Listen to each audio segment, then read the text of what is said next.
Welcome to Clearing the Clutter Inside and Out with Julie Caraccio. Every Tuesday at 1 p.m., Julie interviews experts on all areas of clutter: physical, mental, spiritual, and emotional. A clutter coach and professional organizer, Julie also offers tips to help you get clutter-free for a more joyful and fulfilling life. Thanks to our sponsor, Assistant Angel, social media solutions for small and medium-sized businesses. Assistant Angel provides social media management and virtual assistant training. For more information, please visit assistantangel.com. So today we're going to be talking about our digital afterlife, and I'm sure a lot of you out there are like, you know what, I have enough to worry about managing clutter when I'm alive. Why do I have to worry about it when I'm dead? And I'm with you, but think about it. We are so connected. I'm sure most of you have a bank account or a retirement account that's only done digitally. I have an account with, it used to be Ing, and they only have a few brick and mortar buildings. So what would happen if I were to die? What would my husband be able to do? There are also issues. I want to know what today's guest says about my great YouTube channel and all these wonderful interviews I'm doing. Does she say get rid of them, or can they live on after I do? We're going to talk about that and much, much more today. And I'd like Emily Parks founded Organized for Success in 2007 and specializes in productivity and technology for small business for both PC and Mac. She utilizes technology in business organization systems to help clients increase efficiency and output by creating customized plans to incorporate into daily operations. She provides one-on-one and team consulting in person or via Skype, Google Plus Hangouts, and Uvu. Customized workshops and trainings, workflow processes, and how to organize your workspace. Hey, Julie, thank you for having me today. I would also add to your bio, you are my technology go-to, and when I need a gift for my husband, you are the woman that I call. Thank you very much. All right, so let's get started because we have lots of good stuff today. Why do we need to be concerned about our internet and social media life after we die?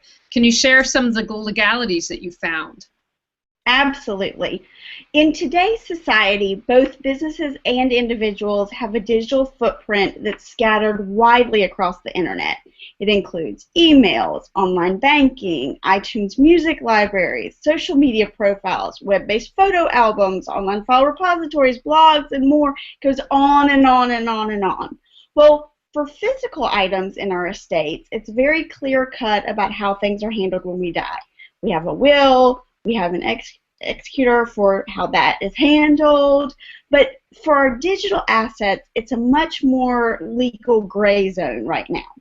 The U.S. Computer Fraud and Abuse Act of 1986 makes it unlawful to, quote, intentionally access a computer without authorization and then obtain information from that access. However, on July 16th of this year, the Uniform Fiduciary Access to Digital Assets Act was approved nationally in the United States. And it's designed to let relatives have what access the deceased would want them to have. And that's what's important about this. It's the access that the deceased would want those relatives, loved ones, friends, whatever to have. As websites want to honor their privacy agreements that they are creating with users when we create our accounts, the legal system has also made clear its desire to respect the wishes of technology users, which is why it's imperative for all of us to convey what might be our wishes related to our digital assets. So how do we do that? How do we share our personal wishes? Activating an online guest book or turning a social media page into a virtual memorial? Until researching this, I mean, I love that idea, but I wouldn't have thought of that. Well, I'm certainly not a lawyer, and I do not have legal expertise, but I do see the importance of addressing my digital afterlife and have been doing extensive research and have talked to some lawyers about this. As such, first, I recommend creating a digital estate plan, just like you would create a will for your physical items. This digital estate plan details your wishes about what you want done with your digital assets. It would also appoint a digital executor, because that's the person that's your point person with all of these different websites, with your email providers, with all of these entities to actually execute what you put in your digital estate plan. Can I ask a question about Oh, that? yeah, absolutely. So do you mean by someone an executor, do you mean they have to be attorney, or for instance, if you have a trustee, say for will, it could be a friend that you trust that's organized and won't lose it? Yes, it would be someone that you trust that won't flake out on you or whatever, that can carry out what your wishes are with your digital assets. Okay, thank you. That was an excellent question, because it's just like creating a will in the traditional sense, but it's focused on your digital afterlife. In addition, many estate planning lawyers are recommending that you put all of the details of your online account in what they call a veil. It's a virtual asset instruction letter. It's a legal document, and it is created by the lawyer, but it would be stored in both a digital and a printed hard copy form within a fireproof home safe.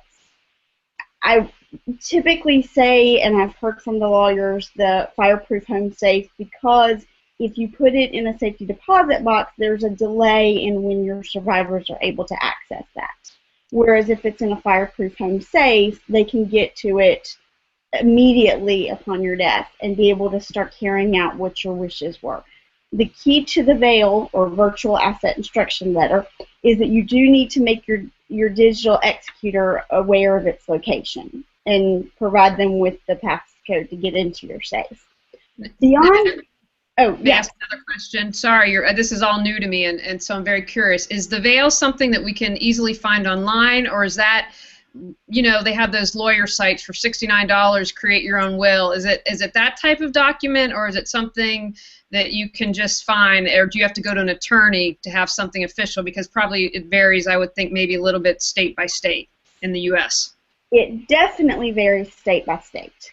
The digital afterlife is such a rapidly evolving world of legal right now that I would highly recommend that you go to a local lawyer to ask about this, primarily because there's only 7 states right now that truly have in-state laws that are related to your digital assets in your afterlife, but your lawyers will know how these national acts are being carried out within your state and what's happening on a day-to-day and case-by-case basis. So I'm not aware of any like templates online or anything. I've been talking to lawyers themselves, and I would recommend that you go with your local lawyer for that. Thank you.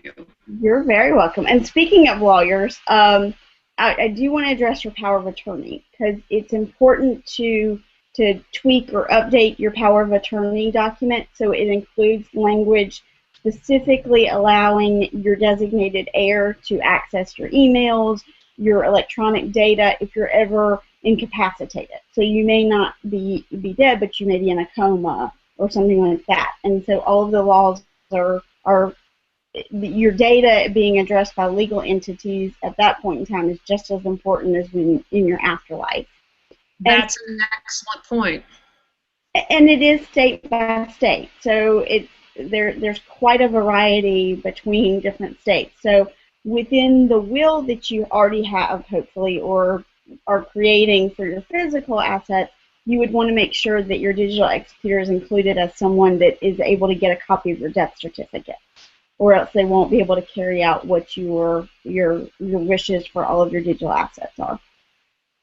All right, excellent. Now, I'm really curious about transferring online passwords, especially for financial information, because I think they're really strict about that. I know when my great uncle died in a small town in North Carolina, so they knew him at the bank, but there was a little bit of a mix-up when with my great aunt, and so when you go to access your safety deposit at the bank, that's, you know, they have strict rules for that. So how do we transfer the online passwords?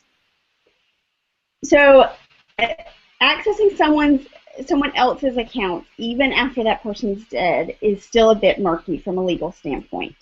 But it's definitely an important item to address, particularly as so many of us are doing online bill paying, and so we don't get any of our bills in the mail anymore. We're just getting emails that address them.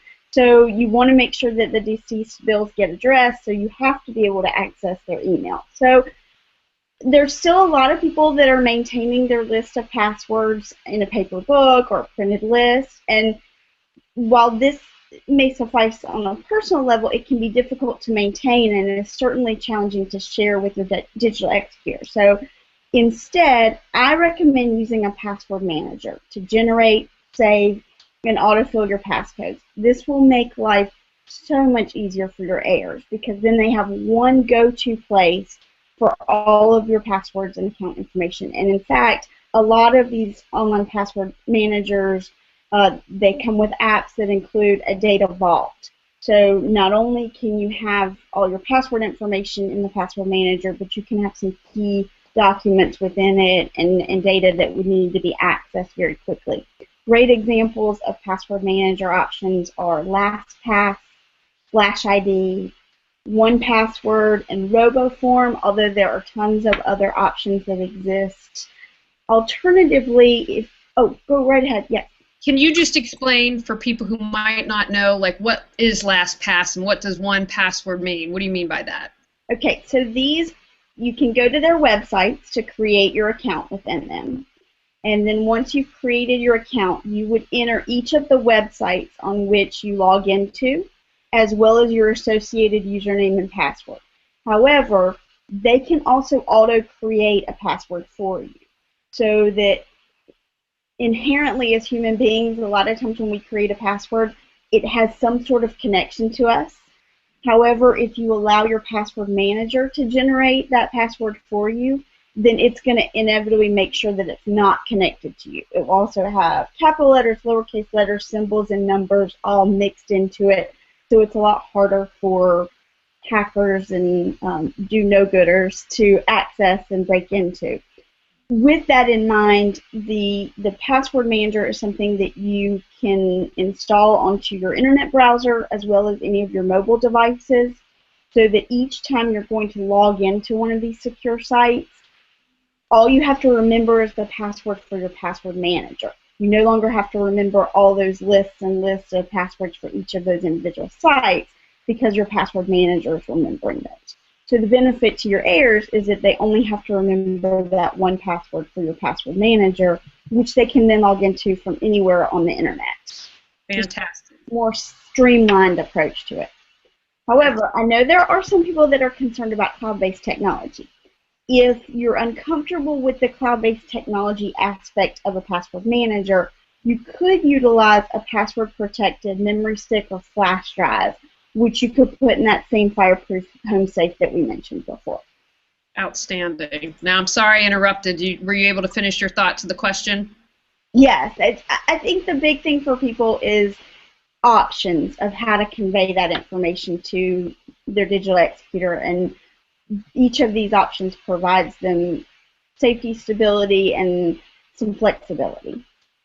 All right, excellent. So what about social media accounts, and how do we delete those?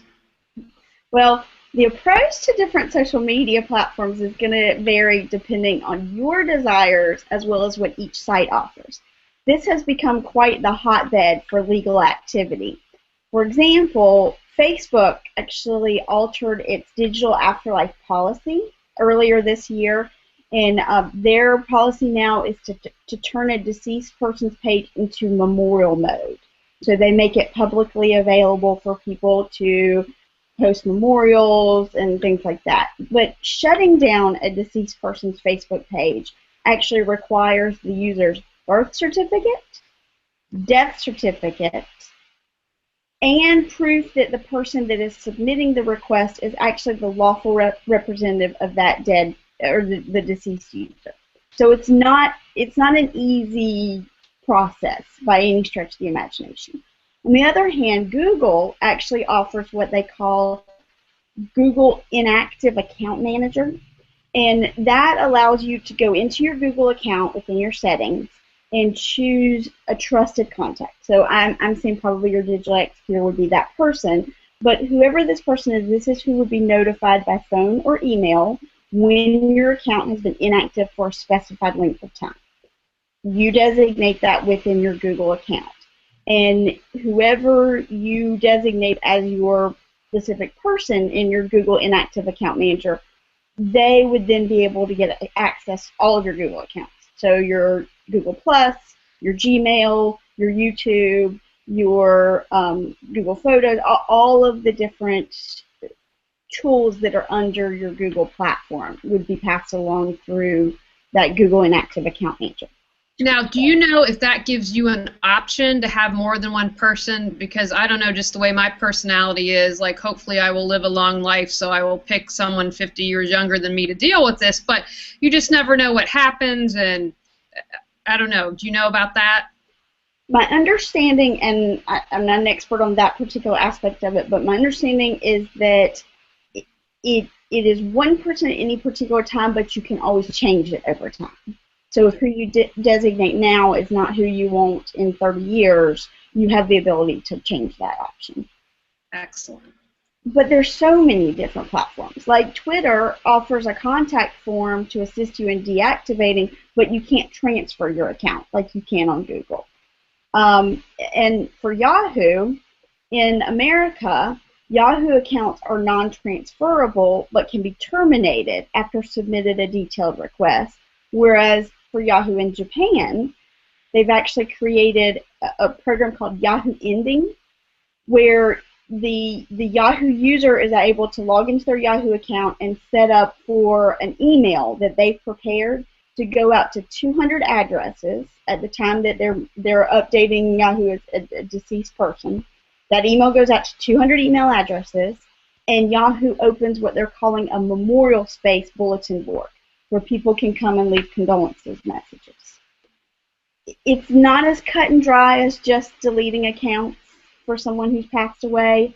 There's options for creating memorial pages. There's options for emailing the downloads of your data from those accounts. The most important thing in this process is to make sure that you convey what your wishes are to your heirs and your descendants so that they can carry out what you prefer. You might want to consider one of the many online afterlife companies. They pledge to store and then distribute after death your designated digital assets. You can specify your beneficiary. It's just like kind of creating an insurance policy that would then pass on to them. You're creating your digital insurance package. And whoever your beneficiary is would receive information from your account once you passed away. Their asset lock, Cirrus Legacy, Death Switch, Dead Social. There's one that just started recently. It's called Entrusted, where some 20-something-year-olds have been focusing on this problem and created that. IfIDie.org is one. Some of the leaders in the online programs for this are Legacy Locker, Planned Departure, and Secure Safe. Still, I think one of the most interesting options thus far for this is a new startup that was founded by an intellectual property lawyer and a banker. It's called Perpetu. And if you sign up for Perpetu, you do it with either your email address, your Facebook account, or your Twitter account. Once you've logged into Perpetu, you'll see all these different services that you can dictate what you want to happen with them. So you get a list of Facebook, Twitter, LinkedIn, Google Dropbox, Flickr, Instagram, GitHub, and you pick what you want to happen on these when you die. So you could schedule a final wall post to appear on your Facebook profile and tell Perpetu that when you pass away, you want all of your Facebook posts, your status updates, and your private messages to be sent to your selected someone, whoever that executor is. You can select your repositories on GiftHub to be made public after you die, and tell Perpetu to email a download of all your LinkedIn contacts to a colleague so that your company can continue working with those individuals. Most importantly, though, unlike all of the online afterlife companies I mentioned before, Perpetu doesn't ever ask users for their passwords. Instead, you log in with your email or your Facebook or your Twitter accounts, and you select what information is downloaded and sent to your designated individuals. So it's very unique, and it's amazing how rapidly this is evolving and new options are arising, and just it's something that people are looking at with a much closer diagnosis than ever before. Well, it's a new, I mean, social media has created not only with your digital afterlife, but a complete set of laws. Like how you defame someone on social media. I mean, there was a case not too long ago I read about how someone low ranked them on one of the, like Yelp or a site like that, and they complained and sued them, and then they ended up countersuing and they won. And I want to say it went to the Supreme Court or it went really higher up, but we are kind of in the wild, wild west with technology and everything that's going on. So it is an area to explore. I think I would want to use, maybe haunt some people afterwards and make sure, set up some emails so after I die that they get those. Email's a great next subject to talk about. How do we terminate that, and how do we do that? I personally am not going to terminate my Yahoo account because I'm very cranky with them, and I'm going to subscribe to 10 million different email lists so that it just explodes with spam email so that their server goes down because they make me cranky with all the changes they've made. How do we do it for real? Well, yes, it's definitely good to think about your email accounts, and I like that you have a strategy in mind for using your digital afterlife to the benefit of playing, making up for some of the pain and stress that you've experienced. Exactly. Many individuals actually have their digital executors to monitor the incoming emails that come in for a while. They usually will put in their plan that they leave for this individual exactly how long they want them to be monitored. You want to make sure there's no outstanding issues or folks that need to be alerted as to what's going on.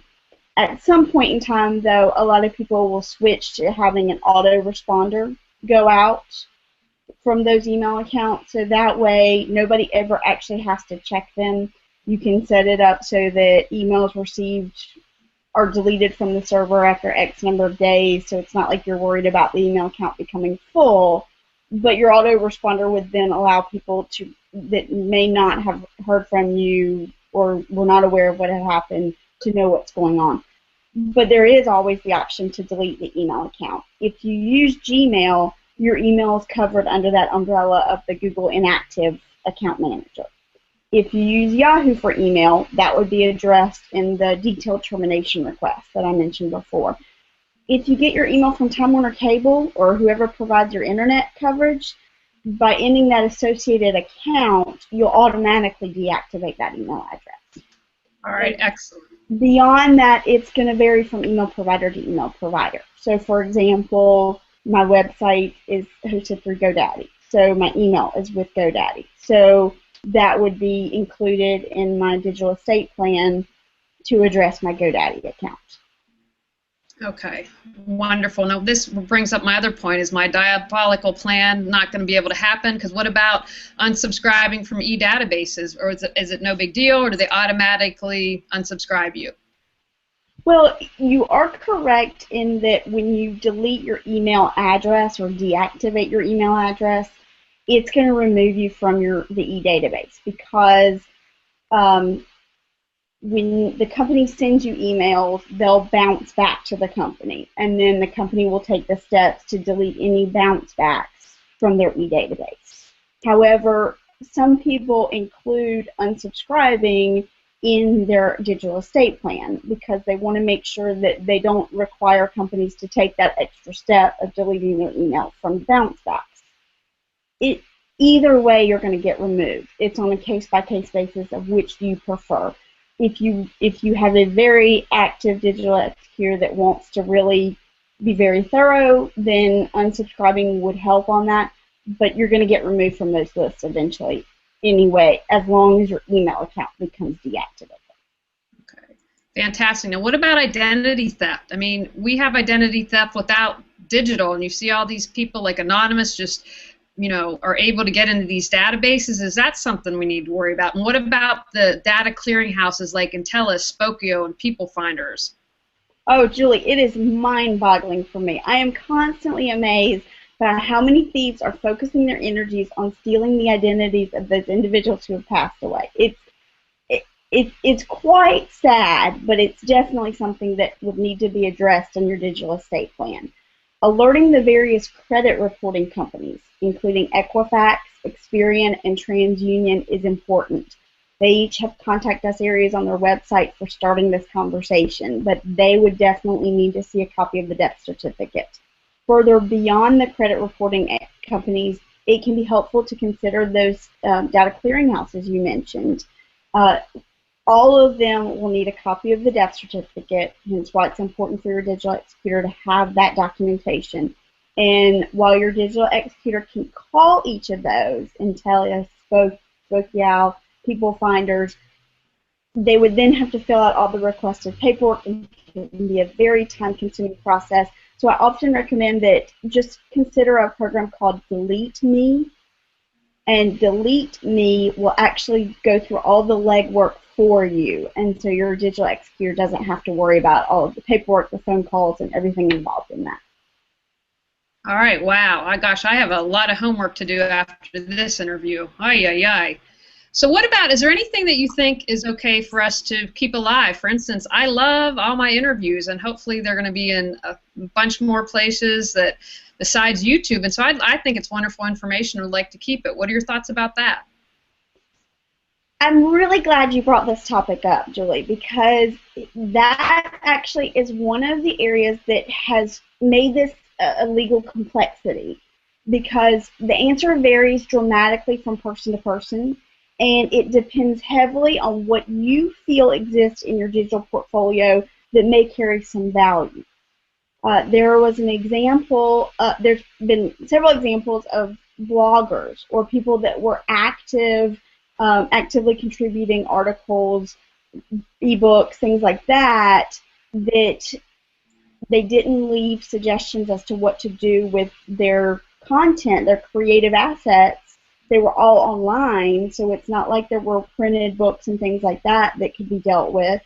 And so many followers find what those creative types are posting online to be of quite a bit of value, and want those individuals to leave their blogs and whatnot alive online, but their families may have a different opinion and think this wasn't, this was just my brother or my sister or my whatever. They're not an artist, they had this full-time job, this was just what they did on the side, so they're taking these blogs down, or they're taking this content down. So it's up to that creative person to leave the documentation of his or her wishes, so that those loved ones that survive can properly fulfill leaving what that deceased would want left online. So I agree wholeheartedly. Your YouTube videos have great value, but you really need to convey to your heirs and through a digital estate plan exactly what you want to remain up. Websites are offering users the option of opting into a memorial site upon death, but it's important to denote those wishes in your digital estate plan, so your voice is the one that's guiding those actions when you're no longer alive, rather than people making assumptions. A popular blogger site or a gaming avatar that has acquired significant status online or all these points can be worth real money, actually cash money. So it's important to communicate what you want to happen to those digital assets, so that their value can be maintained, and so that the followers are able to continue to view and read the content and comment on it. There was a very famous blogger that her family, she had lots of followers, but her family didn't view that as anything really important, because that was just a side gig that she did. They took them down, and a lot of her followers are like, we just wanted to continue that conversation with each other with her shared content. But she had passed away unexpectedly, so her family didn't know her wishes. Bottom line, be clear about what you want and communicate that effectively to others. I can't stress the importance of that digital estate plan. Well, I will just put a link to this video. I want to live on forever. Everything I want, anything, don't delete it, and I want people to wear purple and leopard print at my funeral. That's the other. Men they don't have to wear purple or leopard print. They can come as is, but the women need to wear purple or leopard print. Now, Emily, do you have any final thoughts that you'd like to share on our digital afterlife? Yes, a couple of different things. The first is to stay aware, because this is a constantly evolving situation. There, as I mentioned at the beginning, there are national laws and acts that are being adopted on a national level that will impact local changes. So staying in touch with whichever local lawyer you pick to help you with your digital estate plan is hugely important, because that person is going to be able to track what's going on and stay abreast of it.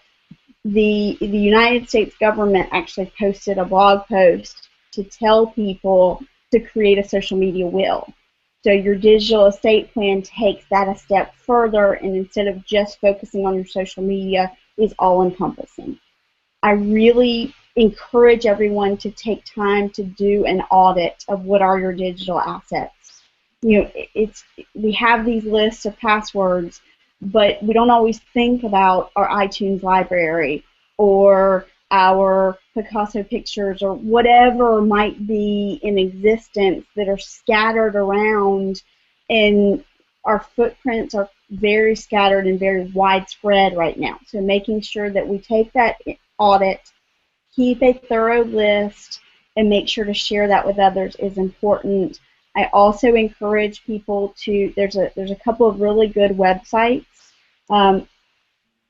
Evan Carroll and John Romano have written a book called Your Digital Afterlife that has been a great resource for me, but their website, The Digital Beyond, is doing a great job of keeping people abreast of what's going on with the Uniform Fiduciary Access to Digital Assets Act, as well as any laws that are changing on a national level.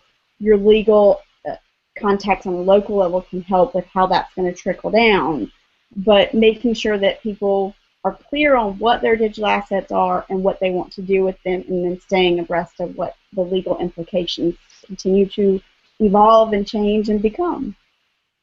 Now, Emily, tell people how they can find more information about you and kind of a little more details about what exactly you do for people. So my company is Organize for Success, LLC. My website is organizeforsuccess.biz. And I'm actually going to be doing some elaboration on what we've talked about today next week on my blog. So stay linked up with organizeforsuccess.biz's blog. And as a productivity consultant, an office organizer, and a technology specialist, I partner with business professionals in order to help them get more done in less time, quickly find what they need when they need it, and tame their technology, so that you are in charge of your technology rather than your technology being in charge of you. How many times do we come into an overflowing email inbox that sends us screaming the opposite direction? I help you make sure that doesn't happen.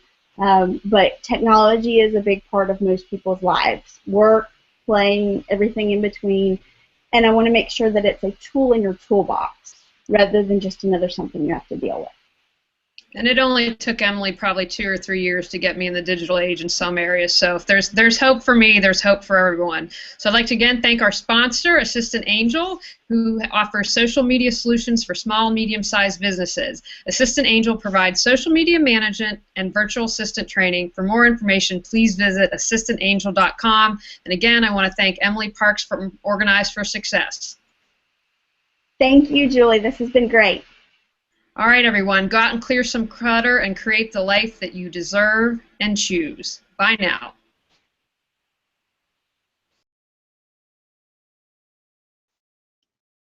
Thanks again to our sponsor, Assistant Angel, social media solutions for small and medium-sized business. Assistant Angel provides social media management and virtual assistant training. For more information, please visit assistantangel.com.